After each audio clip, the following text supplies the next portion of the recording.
Everyone reaches a point when the moment for choosing has come. That is, we have to make a choice. Either we're going to fight the giants or we're going to retreat from them. Unfortunately, what sometimes happens is that people will linger in what maybe you could call the decision-making zone for too long. They might think and plan about whether to go up against a giant or how they're going to do it, but really not make a definitive choice. And I think that's essentially what the Israelites did for 40 days. Maybe you could think about, maybe they're talking behind the scenes about how they're going to do it and strategizing about it and all of these kinds of things. But when the moment came to choose, everybody retreated. But David arrives at the battle line there. He hears the challenge and he quickly makes a choice, as we'll see. But what happens today is that people often stand on the sidelines, so to speak, rather than making firm decisions to take on the giants. You see, from the sidelines, you can do a lot of things. From the sidelines, people can imagine that they're fighting. They can think about fighting. They can imagine winning the battle. They can plan to go up against the giants, and they can deceive themselves by imagining that they will fight and win while they're actually choosing to retreat.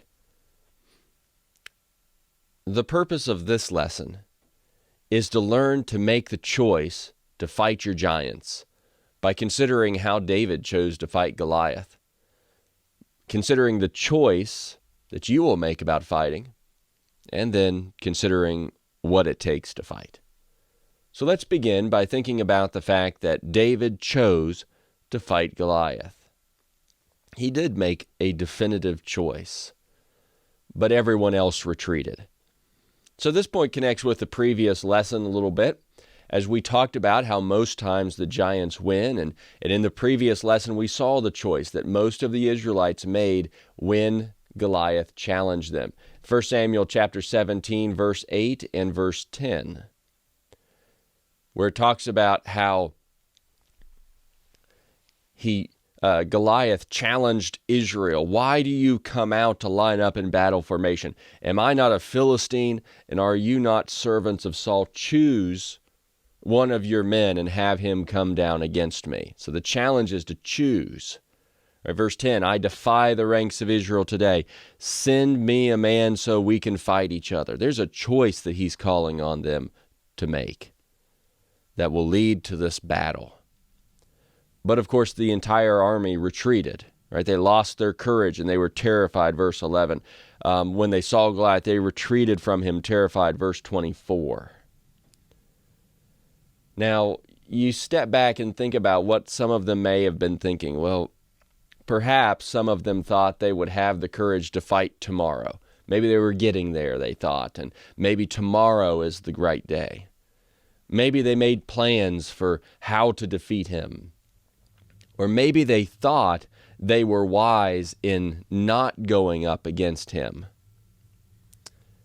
They may have had all kinds of thoughts, but yet the reality is that they stayed on the sidelines and made the choice to retreat. So here comes David into the picture, and David was also faced with a choice.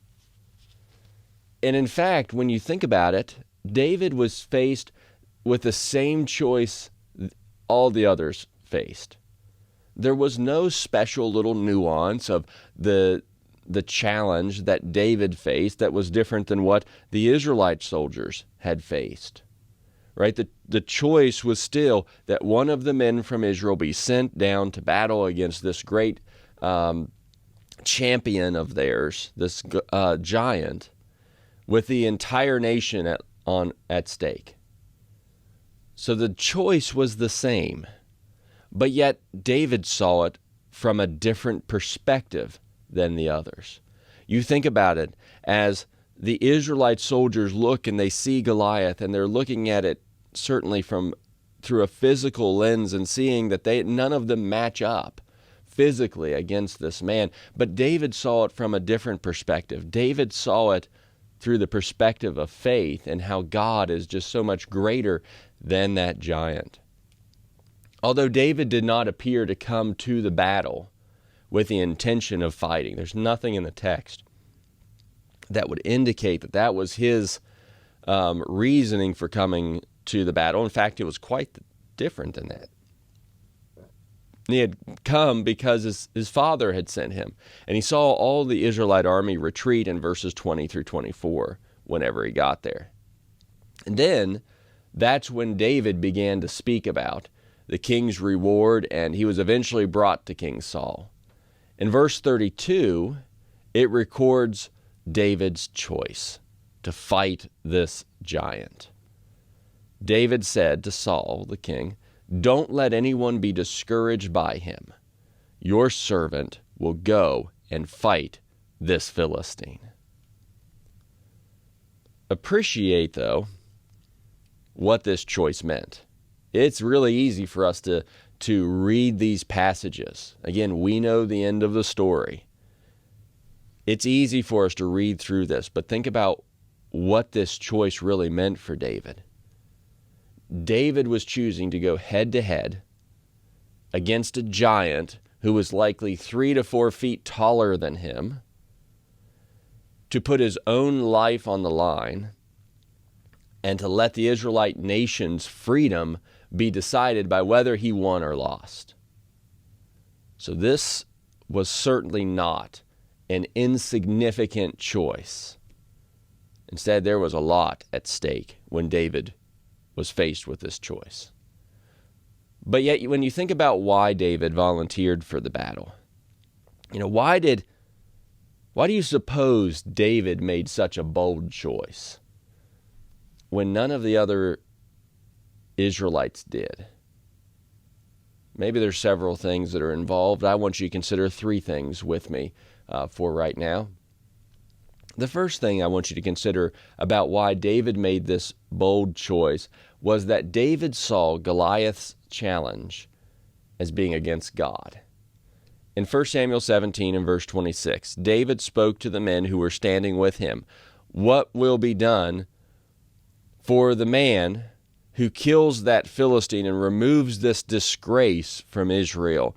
Just who is this uncircumcised Philistine, that he should defy the armies of the living God?" So I want you to notice he saw Goliath's challenge it's not just against Israel. Goliath's challenge is against the armies of the living God. And so David, in recognizing that, he could not stand idly by while this giant challenged God. If they were really the people of God, as they professed to be, then they couldn't let this challenge go unanswered. The second thing of why David chose to fight that we can see in the text is that David knew the reward for fighting. In verse 25, previously an Israelite man had declared, "Do you see this man who keeps coming out? He comes to defy Israel. The king will make the man who kills him very rich and will give him his daughter. The king will also make the family of that man's father exempt from paying taxes in Israel." So there was a reward that was offered to David or to anyone who would go up against and defeat this man. Now, this served, maybe we could say, as an extra incentive for David. I don't think this was the primary motivation for it, but certainly it served as extra incentive for him. But the third reason we notice of why did David make this choice, why did he volunteer for battle when none of the others did, was that David knew God would make him win. In verse 37, David said to King Saul, "The Lord who rescued me from the paw of the lion and the paw of the bear will rescue me from the hand of this Philistine." So David went into this battle with complete confidence that there was nothing so special about this giant that makes him superior to God. And so just like God had delivered him in previous times, David was confident God would deliver him against this giant, because just as God was superior to the lion and the bear, God was still superior to this giant. But next, involved in David's choice to fight, I also want us to recognize that David ignored the naysayers. You know, sometimes people make choices and themselves, you know, they're pretty bold in making those choices. But then you've got people who come along and give their input about things. And a lot of times it's very negative in direction. The same thing happened with David. David did not just choose to fight a giant. He did that, as we've seen, but it wasn't just that. Instead, he refused to listen to all the naysayers who should have been encouraging him, but they weren't. Just think about a few of the things that David was hearing as he was trying to go through and make this bold choice. For example, David's oldest brother falsely judged David's motives in coming to the battle. Verse 28 told us that David's oldest brother Eliab listened as he spoke to the men, and he became angry with him. "Why did you come down here?" he asked. "Who did you leave those few sheep with in the wilderness? I know your arrogance and your evil heart. You came down to see the battle." And so here's David trying to make this choice, trying to figure out what's going on, and eventually make this choice to go and fight against this one who's challenging the armies of the living God. And David's brother gets angry with him, questioning his motives in coming down here to the battle, just wanting to watch a fight, telling him he should still be in his place. Right? You're a shepherd, you stay there, you do that. Who'd you leave those sheep with? You're neglecting your duty to come watch a fight. And he challenges him as having an evil and an arrogant heart. Maybe that would have stopped many people from going up and fighting. Maybe he just would have thrown his hands up and just walked away if it was many people. But David didn't. Later, when David was brought before King Saul, think about what the king told David. He told David he could not fight the Philistine. Verse 33, Saul replied to him, "You can't go fight this Philistine. You're just a youth, and he's been a warrior since he was young." Again, imagine it. You're talking to the king about going into this battle that nobody else, including the king, was willing to do. And you've got the faith to go do it. But the king tells you can't. Right? Cutting you down. You're just a youth. Right? Who are you to go up against this man? You don't stack up against him. You can't do this. And again, maybe that would really deter someone. Maybe they'd say, well, look, I tried. I got to the king, I volunteered, and now it's up to him. He told me I can't. And just go away. But David didn't. Many might, but David didn't. And then as David got closer to the giant, so now he's in the moment, and he's about to fight the giant. And the giant mocks him. Verses 41 through 44. The Philistine came closer and closer to David with the shield bearer in front of him. When the Philistine looked and saw David, he despised him because he was just a youth, healthy and handsome. And he said to David, "Am I a dog that you come against me with sticks?" Then he cursed David by his gods. "Come here," the Philistine called to David, "and I'll give your flesh to the birds of the sky and the wild beasts." So here's David. He's in the moment. He's chosen to fight the giant. He's gotten past the other naysayers. And here's this intimidating opponent from a physical perspective. And he's, again, look, you're just a youth. That same idea. He's mocking what David chose to bring to fight him with. And he's also telling David what he's going to do with his body after he kills him. For many people, That would have definitely been enough to turn around and run the opposite direction and given up. But David didn't. And so through all of these, while many may have given up at any of these moments, even though they had made a choice, but then here they experienced the naysayers, and maybe they just would have given up and ran away. But David did not. David chose to fight. So as we think about what all of this implies for us, we need to recognize that you will make a choice about fighting your giants. Don't deceive yourself to think that you won't. Even if you don't choose to fight, you're still making a choice. And I want you to think about 3 choices that are pretty common that people make about fighting their giants. Number 1, sometimes people make the choice, I can't. Certainly many of the Israelite soldiers may have thought like King Saul thought about David and concluded they just could not fight the giant. You can see this in verse 33 as we just noticed. You can't go fight this Philistine. You're just, and you fill in the blank with what anybody else may have just been. But anybody, just like Saul had this perspective toward David, others had this perspective, I think we can be confident concerning themselves. I can't. I'd like to. I wish I could. Whatever, but I can't. Many people reason the same today about fighting their giants. I can't put down the bottle. I've been doing it for too long. I can't beat the drug cravings. I can't control my eating. I can't stop lusting. I can't control my temper. I can't overcome the past and all that I've been through. I can't stop worrying or can't stop being afraid or whatever. I can't stop letting those things control me. Yet how many of the Israelites do you suppose could have defeated Goliath?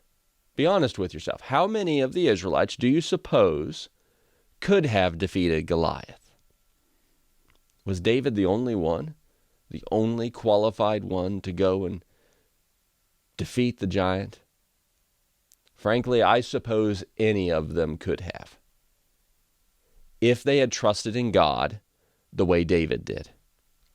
King Saul, Abner, his 3 brothers, any of the other Israelite soldiers, I believe, could have done it if they trusted God the way David trusted God.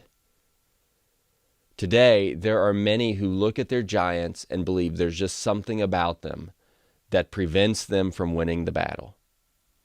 Maybe they think, well, I'm just too far gone. I've just been too far into this. I can't come back from it now. Some may think there's some genetic or mental flaw about them that maybe everybody else can, but I can't. Or maybe it's peer influence. I'm just through other people. They're just making it seem that I just can't do this. Though they believe other people can defeat their giants. Right? Sometimes, and if you're honest with yourself, if you're in this situation, you just think, I can't. Oftentimes, you might think, well, somebody else can. I can't, but somebody else can. That seemed to be the approach the Israelites had. Right? I can't, somebody else can.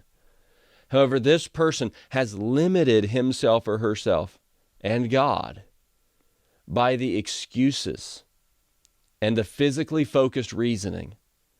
And this person has already been defeated before giving an honest and complete try. Next, as you think about how you will make a choice about fighting your giants, maybe your choice isn't I can't. Maybe it's a little more positive than that. Maybe your choice is, well, someday I'll do it. Someday I'll fight. Some of the Israelite soldiers may have thought they would volunteer to fight Goliath someday. All right, someday if nobody else does it, or someday when I feel a little better, maybe tomorrow, right? Something like that. And certainly many people reason the same about fighting their giants today. Someday I'll do what must be done. Someday I'll stop looking at pornography. I can do it. I'll just do it someday, not today. Someday I'll stop having illicit sexual relations. Someday I'll put down the cigarettes. Someday I'll develop a positive attitude. Someday I'll learn to be humble. Someday I'll start telling the truth. Someday I'll cut off evil companions. Someday I'll take control of my emotions. Someday I'll do whatever it is. And I want you to think about what this someday thinking does. This someday thinking holds out hope and offers a false sense of comfort for winning the fight without actually fighting. Think about that for a moment. Someday gives me power, it seems like. Someday gives me hope. I can do it. All right? It's not that I can't. Someday I will. I can do it. I'm just not going to do it today. But the reality of this delusion is that they procrastinate in finding their freedom. Maybe the Israelites were like that. Someday we'll go fight Goliath, but yet for 40 days and nights they didn't. And sadly, most people who say they will fight their giants someday never find the right time, as there's always something that gets in the way. There's always some excuse as to why today's not the day. There's always a better time, it seems like. Just too busy right now, whatever. In fact, many will die planning to conquer their giants someday. But then here's a third choice that you can make, and the one that we must make, and that is, I will fight. David stood out from the rest of the Israelites because of the choice he made to fight. Don't let anyone be discouraged by him. Your servant will go and fight this Philistine. Verse 32. There are few who will be like David and choose to fight their giants. We saw that last time. Most times the giants win. Not because they have to, but because most won't make the choice. Most won't do what needs to be done to actually fight. Yet this choice is essential to defeating the giants. You simply will never win by choosing not to fight. As the giants, they're not going to magically disappear because they have mercy on you. Think about that. Goliath didn't get to a point, even after 40 days, he didn't get to a point where, okay, I'll just let him go now. It's not how our giants work either. It's not that we can just keep pushing it off, and then someday, we're just going to wake up and they're gone. They don't just magically disappear. Satan's not going to just let us off the hook because, all right, I've put enough on him and have a little mercy. So the question then is, when should you choose to fight? Because that's the only way to defeat your giants. You've got to fight them. So when should you choose to fight? Well, from all indications, David chose to fight after he heard the first challenge. However, I want you to recognize that doesn't mean that, that if you have failed to make that choice in the past, that you can't do it now, right? If it doesn't matter how many times you failed to make the choice to fight your giants in the past or have retreated from your giants. Any of those Israelite soldiers on day 40 could have said, you know what? I should have made this choice 40 days ago, but I'm making the choice today. They could have done that. They should have done it, but they didn't. But you can.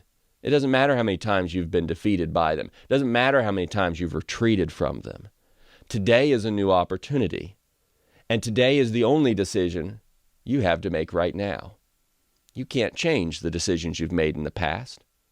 You may never have a future to make decisions in, but you do have right now. In 2 Corinthians 6 and verse 2, it tells us in the second part of that verse that now is the acceptable time. Now is the day of salvation. Today is the day. And I hope that today you will make the choice. I will fight the giants. Well, now, let's spend a little bit of time thinking about having what it takes to fight. I want you to think about what made David different from all the other Israelite soldiers who faced the same challenge.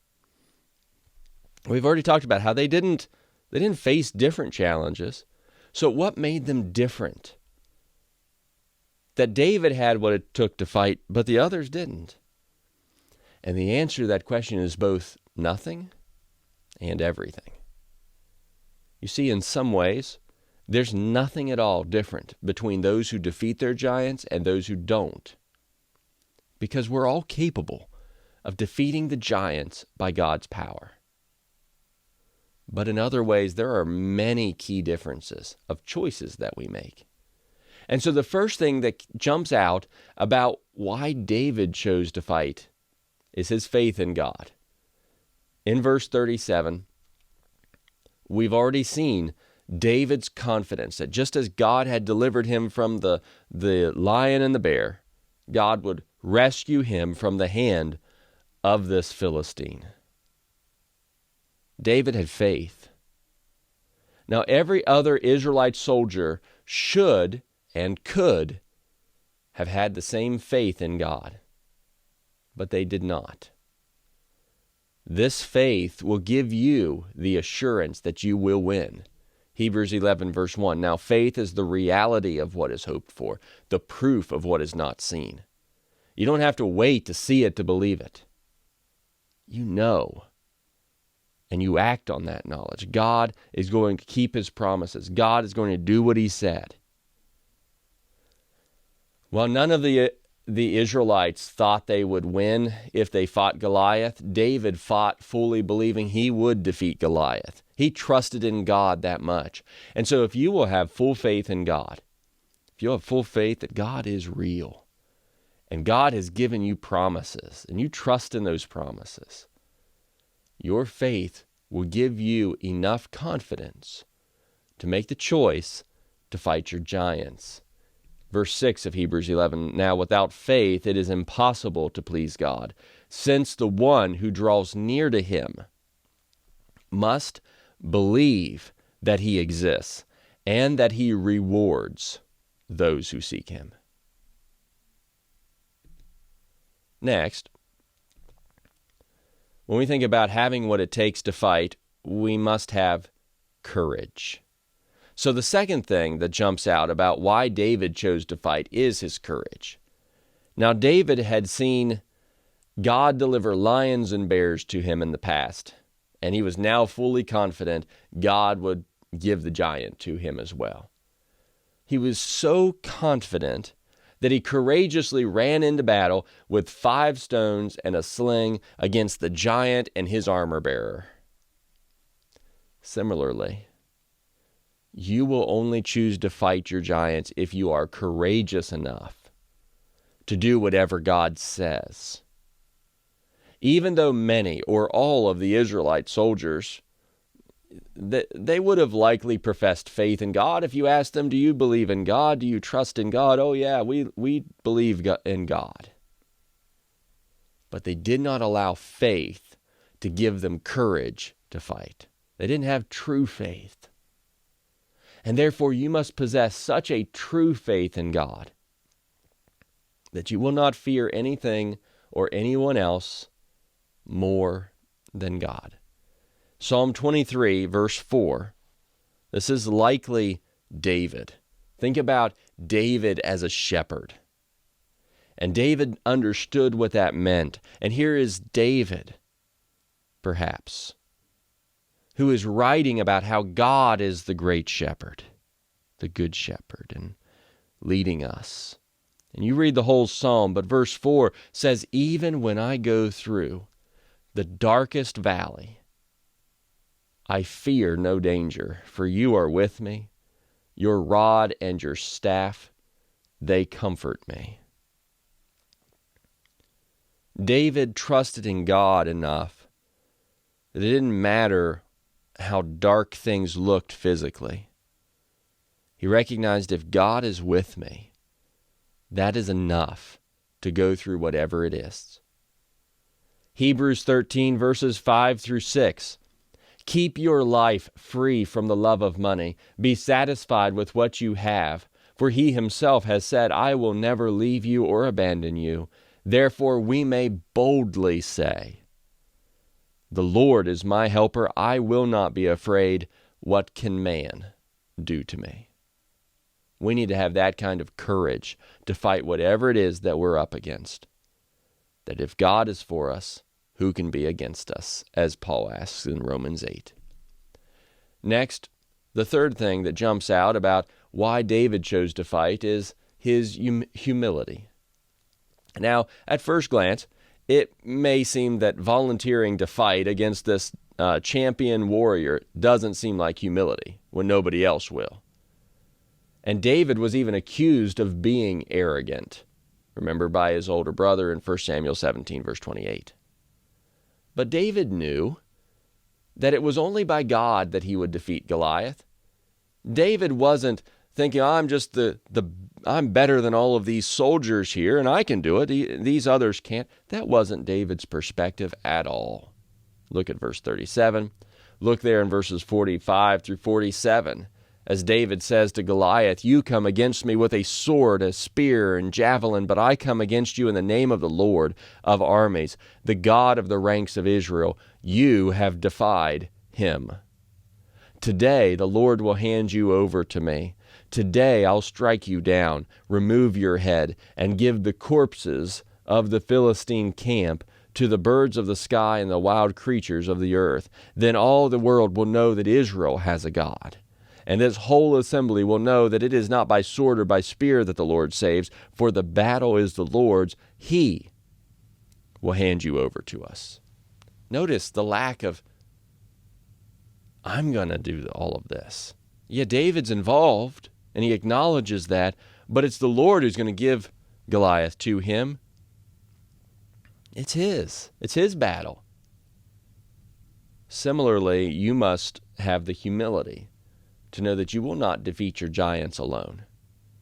Now, sadly, many people have tried, and they continue to try, and they continue to fail to defeat the giants of life without God.